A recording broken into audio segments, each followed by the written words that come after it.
Yeah, I only see the reason why me will always big up Jamaica. That see the reason make me tell you this, me say Rasta man, me a reggae artist, me not chat about everything, but me chat about things we concerned about black people, Africa and reggae music. You see me I say, and this is the reason why me always big up Jamaica. Cause you see Wagwa in Africa, Wagwa in a Burkina Faso, Wagwa with Ibrahim Traoré. No African big artist, no Africa celebrating or come out here, come big up the president, come big up the nation, come give strength to the Africa continent, Africa people, the black people. None of them people then call reggae artists are rare them attack, but none of them not come out yet.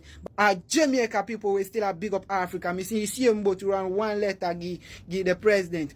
Well, if a message from Jamaica go to the president. Well, if a message from Jamaica to Africa. All the reggae artists them in a Jamaica, Capleton, Caesar Kalonji, Bujubant and them, they chat about it. They send a message about it. Where we are doing in Africa, where we are doing in Africa as citizens, as black people in the same country, in the same continent. Uno fuck to rascal, make uno go suck uno mama. And that me I tell you so me never go back to uno bomb clad, dirty hypocrite, junk crowd, bite my artists like Stone Boy and Shattaway and Rare. Make uno go suck uno mother. Make uno go suck uno bombo class stinky batty hole. You see me I say, yeah, and me I tell you. Cause now uno never come out here, come give strength to the youth them attack about Rare. Suck uno mother.